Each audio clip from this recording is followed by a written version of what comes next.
எல்லாருக்கும் ஹாய். நான் இன்றைக்கி கடலை மாவு சட்னி பண்ண போகிறேன். எப்படி பண்ணுறது பார்க்கலாம். நம்ம இதை இட்லி, தோசை, பூரி கூட சாப்பிடலாம்.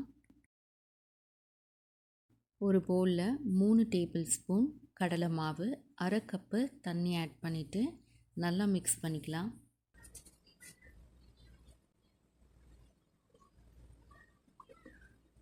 இந்த மாதிரி நல்லா மிக்ஸ் பண்ணி ஆயிடுச்சு. ஒரு பேனில் 3 டேபிள் ஸ்பூன் எண்ணெய், 1 டீஸ்பூன் கடுகு, 1 டீஸ்பூன் கடலைப்பருப்பு, 1 டீஸ்பூன் உளுந்து, 1 டீஸ்பூன் சீரகம், ஒரு காஞ்ச மிளகாய், கொஞ்சமாக கருவேப்பிலை, பெருங்காயத்தூள் ஒரு 1/4 டீஸ்பூன் அளவுக்கு, 1 டீஸ்பூன் அளவுக்கு பூண்டு, 2 பெரிய வெங்காயம், 2 பச்சை மிளகாய். இப்போது வெங்காயம் நல்லா சாஃப்ட் ஆகிற வரைக்கும் நம்ம ஃப்ரை பண்ணிக்கலாம். தேவையான அளவுக்கு உப்பு ஆட் பண்ணிக்கிறேன். அரை டீஸ்பூன் மஞ்சள் தூள். இப்போது வெங்காயம் நல்லா சாஃப்டாக வந்திருக்கு. இப்போ நான் ஒரு பெரிய தக்காளி கட் பண்ணதை ஆட் பண்ணிக்கிறேன். இப்போது தக்காளி 1 மினிட்டு ஃப்ரை பண்ணிவிட்டு அரை கப்பு தண்ணி ஆட் பண்ணிக்கிறேன்.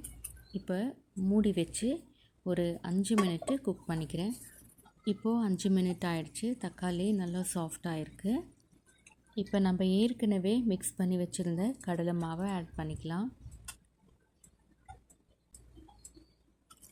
தேவையான அளவுக்கு தண்ணி ஆட் பண்ணிக்கலாம். நான் இங்கே 3/4 கப்பு தண்ணி ஆட் பண்ணியிருக்கேன். இப்போது தண்ணி ஆட் பண்ணிவிட்டு நல்லா மிக்ஸ் பண்ணிவிட்டு நம்ம மூடி வச்சு ஒரு 5 மினிட்டு குக் பண்ணிக்கலாம். இப்போது 5 மினிட் ஆகிடுச்சு. உங்களுக்கு தண்ணியாக வேணும்னா நீங்கள் தண்ணி ஆட் பண்ணிக்கலாம். திக்காக வேணும்னா கொஞ்சம் நேரம் நீங்கள் பாயில் பண்ணிக்கலாம். இப்போ கொஞ்சமாக கொத்தமல்லி ஆட் பண்ணிக்கிறேன். நம்ம ஸ்டவ் ஆஃப் பண்ண பிறகு நம்மளுக்கு இன்னும் திக்காகும். அதனால் இந்த அளவுக்கு இருந்தால் போதும். நான் ஸ்டவ் ஆஃப் பண்ணிக்கிறேன். அவ்வளோதான், நம்ம ஈஸியான கடலை மாவு சட்னி ரெடி ஆகிடுச்சு. இப்போ ஒரு பவுலில் மாற்றிக்கிறேன்.